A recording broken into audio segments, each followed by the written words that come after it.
In the heart of an old valley, where time moved as slowly as the drifting clouds, there was a village called Eldervale. It was a quiet place, the kind where mornings arrived wrapped in mist and evenings ended in the soft murmur of crickets. The people of Eldervale lived simple lives. They tended gardens, mended roofs, and gathered by candlelight to share gentle songs before sleep.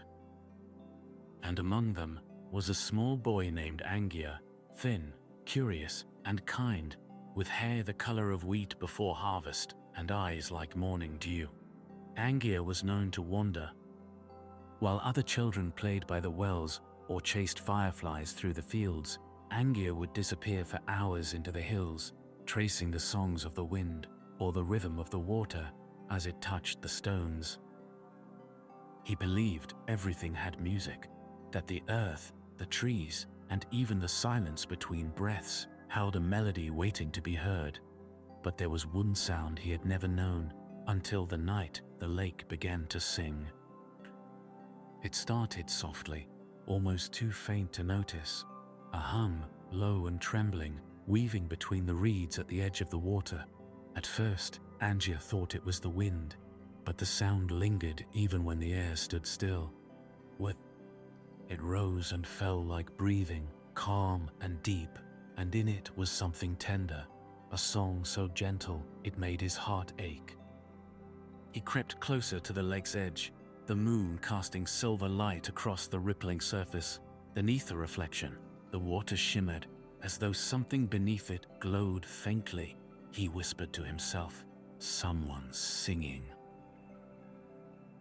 But when he looked around, there was no one, only the quiet village far behind him, sleeping under the stars.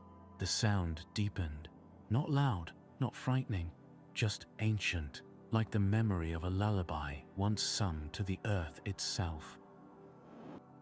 And then he saw it, a single swirl of light beneath the surface, golden and soft, turning lazily like a dream. It pulsed gently with the music, each note a breath of warmth that touched his skin. Angier knelt at the edge of the lake, his reflection trembling beside that glow. "What are you?" he whispered. The light flickered once, then faded slowly into the depths, leaving only ripples behind. That night, Angier could not sleep. The song still lingered in his mind, echoing faintly like a memory just out of reach. He tried to hum it back, to catch its rhythm, but each time he thought he had it, it slipped away like mist. Days passed, and though the village went on with its quiet rhythm, Angier found himself drawn to the lake again and again. He'd sit by the water's edge from dusk until the stars came out, listening. Sometimes there was nothing but silence. Other times, he'd hear the faintest thread of that music, as if the lake itself was breathing in dreams.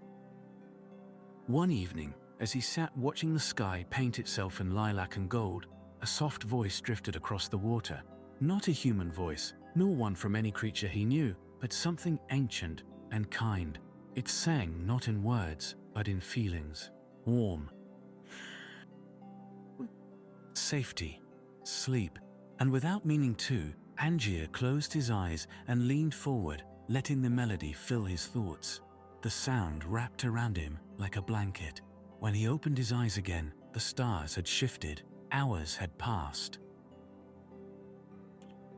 He didn't remember falling asleep, only that the song had carried him somewhere peaceful. Something about that thought made him smile. The following morning, Angier told his grandmother about the song. Asked best. She listened quietly as she kneaded dough by the window, her wrinkled hands moving with the rhythm of years. When he finished, she smiled, the kind of slow, knowing smile that made her seem older than time itself. "There are old stories," she said softly, "from when the world was young and dragons still sang to the moon. They say the dragon songs kept the world asleep, not in darkness, but in peace.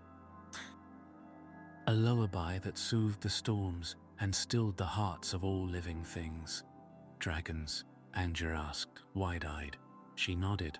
But their songs faded long ago. Some say the lakes remember them still. Angier looked toward the window, where the lake shimmered in the morning light. Then, maybe, one came back. His grandmother chuckled quietly, dusting her hands with flour. Or, maybe, she said, you were meant to hear what others cannot. Her voice was calm, but her eyes lingered on him a moment too long, as though she saw something in him that even he did not yet understand. That evening, when the sky grew pale with twilight, Angier returned to the lake. He sat quietly and waited. The world hushed around him. The crickets, the birds, even the wind seemed to pause. Then, faint and deep, the song returned. He followed a sound along the water's edge until he reached a small cove where the moonlight pulled like silver silk. The melody grew stronger there, wrapping gently around the reeds and stones. And then he saw it again, the golden light beneath the surface, brighter this time, pulsing softly like a heartbeat. Without thinking, Angier stepped into the shallow water. It was cold, but not unkind. The light moved closer, curling through the ripples until it hovered just before his feet. He knelt, breath trembling. "Hello again," he whispered. The light pulsed once, slow, deliberate, and the song shifted. It rose into a soft humming tone, deeper and more melodic, as if answering him. Angier smiled. "You are singing," he said softly. "I can hear you." The water shimmered, and for a heartbeat, he thought he saw the faint outline of something inside that light. A shell, smooth and round, glowing with veins of gold. An egg. Angier's breath caught. He reached out gently, his fingertips brushing the surface. The glow spread around his hand, warm and alive. Then the lake grew still. The song faded once more into silence, leaving only the gentle lapping of the water against the shore. But when Angier looked down, there in his hands was a faint, golden sphere, no larger than a cat's curled paw, warm, weightless, and quietly pulsing with the rhythm of a heartbeat. He held it close to his chest, whispering, "I'll keep you safe." Wow. And as the moon climbed higher, the boy turned toward home, carrying a sleeping song in his arms. The walk home that night felt slower than any before.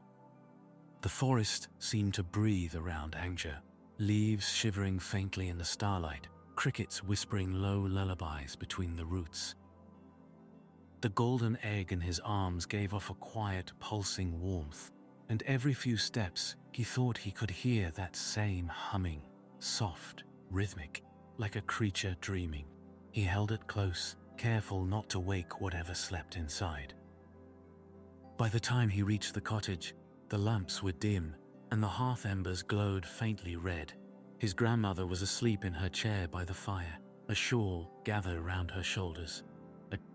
Angier stood in the doorway for a long time, watching her breathe. He wanted to tell her what he had found, but something in the quiet of that moment told him to wait. So, moving gently, he tiptoed upstairs to his small loft room beneath the slanted roof. The moonlight slipped through the window, laying a silver path across his bed. He placed the egg carefully in a wooden bowl lined with his old scarf, soft and warm, then sat beside it, listening to the faint thrum of life within. It felt peaceful, like holding a heartbeat that wasn't his own. When he finally lay down, he dreamed of golden ripples moving beneath dark water and of wings made of light that stirred the stars. Morning came softly, with the smell of bread and the low murmur of birds. Angier awoke to find the golden egg still glowing faintly, its surface cool but steady beneath his touch. He turned it gently in his hands, noticing delicate patterns now etched along the shell. Faint swirls and lines that looked almost like music. Each curve seemed to flow into the next, like a song captured in glass. He whispered, "You're changing." A small vibration hummed beneath his fingerprints, so faint it could have been his imagination, but he smiled anyway, He spent the day wandering the fields near the cottage, hiding the egg inside his satchel whenever someone passed. What does that mean? He didn't want questions, not yet. The villagers of Eldervale were kind, but wary of strange things. They liked their world quiet, predictable, and Angier knew this was not a thing that belonged to quiet. That evening, when the first stars appeared, he took the egg back to the lake. The water was calm, the air still. A faint mist rolled over the surface, and in it, Angier felt the same strange peace he had the night before, that slow, ancient presence humming just below hearing.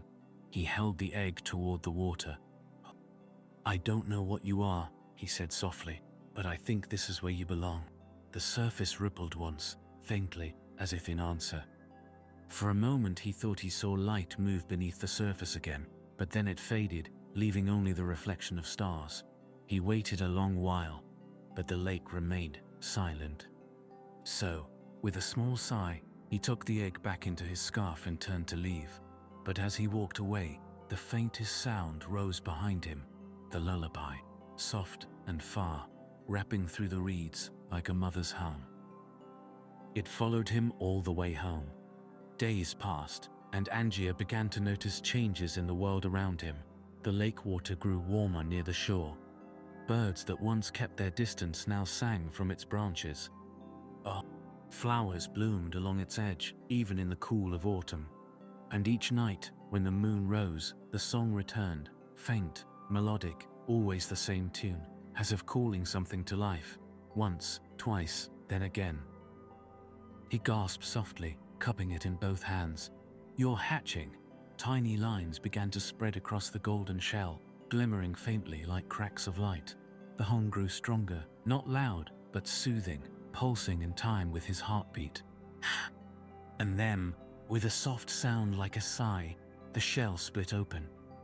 A faint glow spilled out, and from within emerged something small and trembling. A creature no larger than a sparrow, its skin the color of moonlight, and its wings still wet and folded close. It blinked up at him with eyes like polished amber, deep, ancient, and full of sleep. Angier could hardly breathe. "You're a dragon." The tiny creature let out a soft, almost musical chirp, then pressed its small head into his palm. The warmth that spread from its touch was unlike anything he'd ever felt, a deep, calm peace that made the world go quiet. The boy smiled faintly, his voice barely above a whisper. "Oh, there, little one." The dragon yawned, a slow, soft sound that made Angier laugh under his breath, then curled into his hands, fast asleep. And though the night stretched long and silent, he stayed awake, watching the stars flicker through the window, while the creature's quiet breathing filled the room. Somewhere in the distance, the lake sang again, a lullaby, soft and low, as if welcoming the newborn with an ancient song. The next morning, the first rays of dawn spilled through the cracks in the window. The dragon, no longer glowing, stirred lightly, stretching its wings. The scales along its back shimmered faintly, shifting colors like sunlight through mist. Angier whispered, "You're beautiful." The dragon tilted its head, studying him, then made a sound like a hum, the same soft tone he'd first heard from the lake. And then, before his eyes, a swirl of faint light lifted from its wings, forming a thin thread that floated upward toward the ceiling, glowing softly before vanishing like mist. He followed it with his gaze, awestruck. "What are you trying to show me?"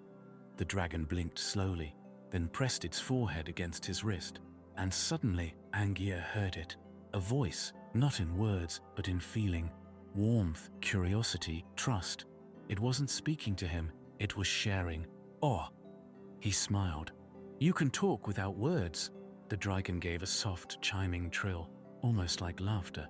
Days in Eldervale passed like drifting clouds, slow, tender, quiet. Angier kept the little dragon hidden in his room, beneath the slanted roof, where the light fell warm and golden in the mornings. He named it Lyrin, after the sound it made when it hummed softly in its sleep, a sound like a string being plucked far away, a note that never quite ended, Lyran grew quickly. Each sunrise, its scales shone a little brighter. Each night, its wings unfolded a little wider. The world forgets its old songs, Angier, but sometimes they find a way back. And then she said, no more.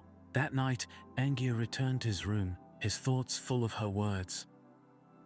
Lyran was awake, perched on the windowsill, gazing out toward the lake. Its eyes reflected the moon, round and gold. You hear it too, don't you? Angier whispered. The dragon turned, the faintest shimmer of light flowing down its wings. Then it lifted its head and began to hum that same lullaby he'd heard from the lake, only now it was clearer, closer, as if sung from within his chest. The sound drifted through the open window, out into the quiet fields. And then, a second voice answered, soft at first, distant, but unmistakable. The lake was singing back. Lyran's wings trembled, its light brightened, pulsing gently in rhythm with a song that came across the valley. Together, they formed the harmony so peaceful, it made Angier's eyes sting with tears. He leaned against the window frame, eyes half closed, listening. When the song ended, the silence that followed was deep and beautiful, the kind that makes the world feel whole again. Lyran turned and curled against his chest, pressing close. Angier whispered, you miss them, don't you? The ones who used to sing. The dragon gave a soft, almost sorrowful hum, low and fading. Angier stroked its head gently. Then, I'll help you find them, I promise. In the mornings, the villagers began to talk about strange lights dancing over the lake at night. Some said it was spirits, others said moonfire. A few whispered it was an omen, a sign that the old magic was stirring again. Angier listened quietly to their chatter in the market square, his hands tightening around the bread he carried. He said nothing, but one afternoon, the village watchman, a broad, kind man named Garin, stopped him on the path. You've been spending time near the lake again, haven't you? Angier hesitated. Sometimes.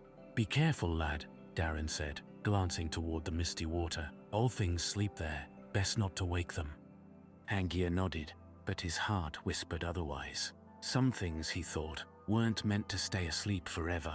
That night, Angier and Lyran returned to the lake. The moon hung low, painting the surface with silver light. The air was cool and still, the kind of stillness that feels like waiting. Angier knelt at the edge, Lyran resting on his shoulder, both of them listening. The water shimmered. Slowly, faint golden ripples began to move beneath the surface, spreading outward like breathing. The lullaby began again, low, steady, deep. Lyran lifted its head and answered, wings quivering with light. The two songs met in the air and twined together, forming a single, peaceful melody that wrapped around the trees and stones and drifted upward into the stars. And in that moment, Angier saw something rise from the water, not a creature, not fully, but the shape of one, a great, shadowed form of light and mist, its eyes ancient and kind, a dragon, vast, spectral, and serene. It lowered its head toward him, the surface of the lake parting around its form like fog. Angier felt no fear, only wonder. He heard its voice, not in sound but in thought, soft as the tide. You carry my child. Angier swallowed, his voice trembling. It came to me. I didn't mean to. You were chosen, the voice said, for your heart is quiet enough to hear what others forget. The dragon's eyes glowed faintly. Keep the song alive, little one. The world sleeps in sorrow. Only the lullaby can wake it gently. Then the light began to fade, and the form sank back beneath the surface, leaving the lake smooth and still. Lyran pressed its forehead against Angier's cheek, humming faintly, a promise, a bond. And above them, the stars shimmered brighter, as though listening too. That night, Angier dreamed of an endless sky, of dragons flying among constellations, each one singing a different thread of the same vast lullaby. Their voices wove through the darkness like silk, and where they passed, the stars glowed brighter. He dreamed of Lyran, grown large and graceful, wings brushing clouds, eyes full of peace. He dreamed of standing beneath that sky, his heart calm, his voice joining theirs. When he woke, dawn had touched the valley, and Lyran still slept by his side, small, soft, and safe. Angier sat up slowly, whispering to himself, "The world sleeps in sorrow, only the lullaby can wake it." He didn't yet know what it meant, but he would find out, because somewhere beyond the lake, beyond the mist, beyond the edge of his quiet village, the old world was beginning to stir, and its first sound was the hum of a dragon's heart. Morning in Eldervale always arrived like a sigh, slow, golden, unhurried. Mist drifted through the thatched rooftops, as if the sky itself was still waking. Angier stood by the lake's edge, the cool water brushing his boots. Lyran perched lightly on his shoulder. He whispered, "It's time, isn't it?" Lyran blinked once, its amber eyes bright in the dawn. A small hum vibrated through Angier's collarbone, warm, reassuring. Behind him, the village still slept. Smoke curled from chimneys, and the first rooster hadn't yet called. He felt a weight in his chest, not sadness exactly, but the soft ache that comes when one chapter closes. He looked once more at his grandmother's cottage, half hidden by morning fog. He wanted to tell her everything, the lake, the song, the great dragon of light, but some secrets he felt belonged to silence. So he whispered instead, "I'll come back." Then he turned toward the hills.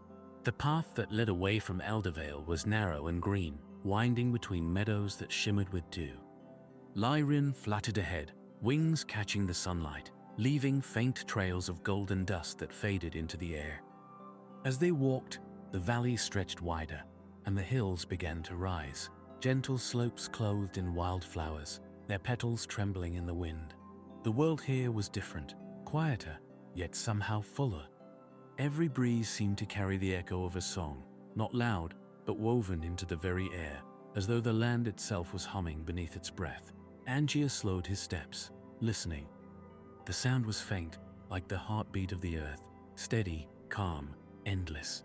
Lyran tilted its head, humming softly in reply. "You hear it too," Angier murmured. "It's everywhere." He closed his eyes for a moment, letting the rhythm settle through him. It wasn't just a tune, it was memory, of water, of wind, of something vast and kind watching over all things. He smiled.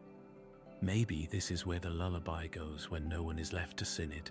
Lyran landed on his shoulder again, curling its tail around his neck like a warm scarf. As the day drifted on, they came to a place where the path split. One trail climbing toward the forested ridge, the other winding down into a hollow full of tall grass and tiny streams. From below came a faint glimmer, like light reflecting from hidden water. But above, the air smelled of pine and rain, and faint voices seemed to whisper from the trees. Angier hesitated. "Which way, little one?" Lyran lifted its head and released a note so clear and pure that the grass itself seemed to ripple. The sound drifted upward, toward the ridge. "The hills, then," Angier said with a small laugh. He began to climb. The higher they went, the stronger the whispers became. They weren't words, not really, but a texture of sound, like wind brushing across hollow stone. At times it almost formed sentences. "Do you remember us? Keep the song. Wake gently." The voices were neither near nor far, as if they came from the hills themselves. Angier stopped to rest beside an old stone arch, half buried in moss. Lyran perched atop it, peering into the air. The arch seemed to hum faintly when the wind passed through, producing a tone that resonated in Angier's bones. He reached out and laid a hand against the stone. "You used to sing, didn't you?" A pulse answered him, a low vibration that matched Lyran's heartbeat. And for an instant, Angier saw, not with his eyes, but inside his mind, flashes of a world long ago, dragons coiling through the sky, their wings stirring the clouds into spirals, rivers glowing from the reflection of their songs. The earth, listening, alive. Then the vision faded, leaving only the whisper of the wind. Lyran chirped softly, pressing its head against his cheek as if to comfort him.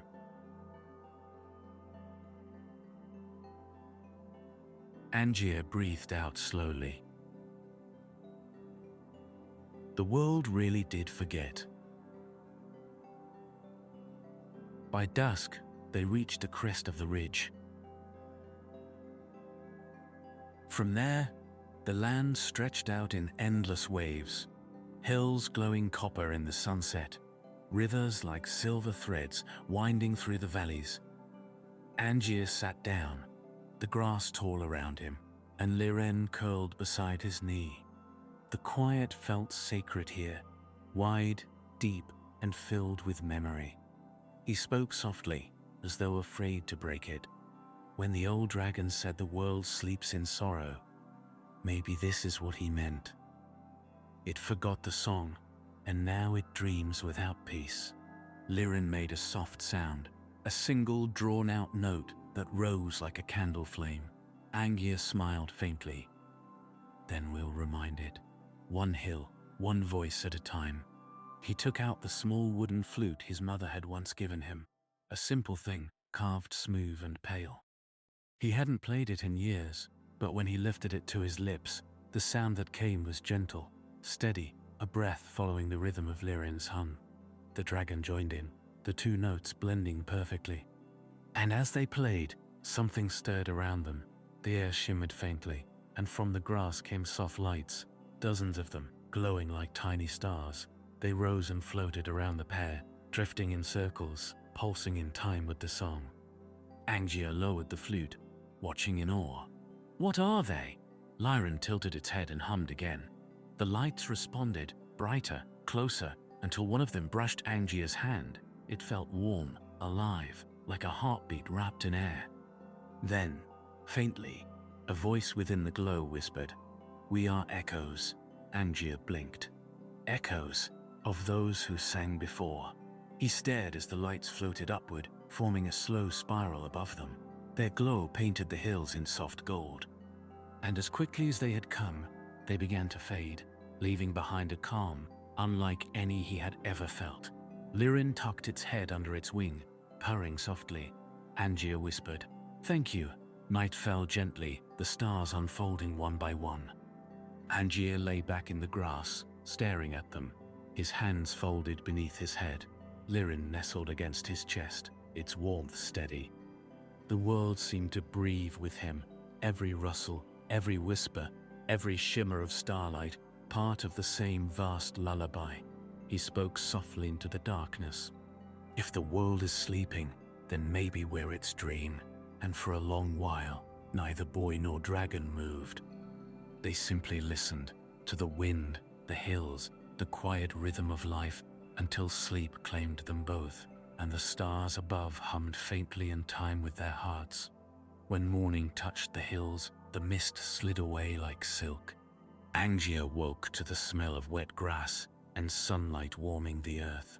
Liren was already awake, wings half spread, catching the pale gold of dawn.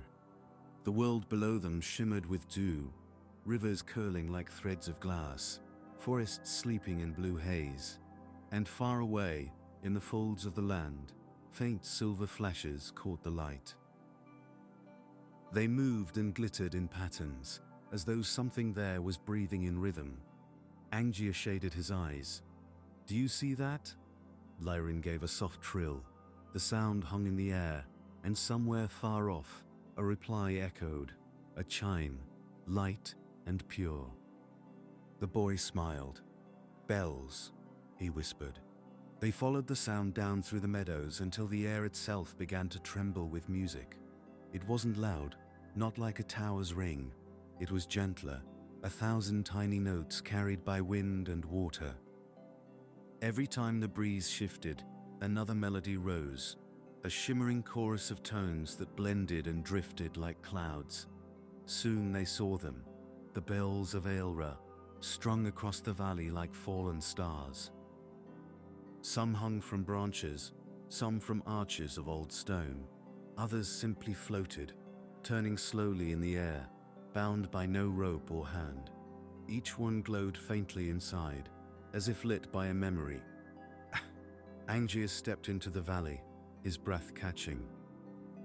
When his foot brushed a patch of soft moss, The nearest bell chimed, a tone so delicate that it felt like light touching skin. Liren answered with a hum, and the bells shimmered brighter. The rest followed. A wave of sound rippled through the valley, layer upon layer of harmonies that rose, then fell, then settled into a gentle hum. The hills, the water, even the air itself seemed to lean closer, listening. At the center of the valley stood an ancient archway carved from marble, veined with gold. Ribbons of ivy wrapped around it, their leaves singing faintly whenever they brushed the stone. Beneath the arch rested a single, enormous bell, its surface cracked, its color dimmed by time. Yet even silent, it felt alive. Angier approached and laid a hand on it. The metal was cool, but beneath that coolness he felt something pulsing, a slow heartbeat, faint but steady. Liren settled beside it, lowering its head. The dragon began to hum, low, careful, reverent. The old bell stirred. A thread of light crept through its cracks, spreading in gentle waves. Then came a tone, deep, soothing, older than the earth beneath them. It wasn't just sound, it was memory turned to song. Angier's eyes filled with tears. He saw flashes again, villages lit by lanterns, dragons gliding above, their songs keeping storms asleep. He saw the world before sorrow, when every breath was music. The bell's voice spoke within him. Child of song, you carry the last breath of the first melody. Guard it well. Angier whispered, I don't know how. You learned by listening. Then the light faded, leaving the bell warm under his palm. They stayed in the valley until the sun began to dip, playing softly among the smaller bells. Whenever Angier touched one, it sang the faintest part of the great lullaby. As the last light of day faded, Angier sat quietly among the bells, their music fading to a hum like a heartbeat at rest. Liren curled beside him, eyes half closed, wings folded beneath the rising stars. The boy lifted his gaze to the sky, where a single note from the valley drifted upward and vanished into the dusk. In that sound, he felt the whole world breathing, calm, alive, and endlessly dreaming. He smiled, whispering a thank you to the quiet, and the night answered with silence that felt like peace.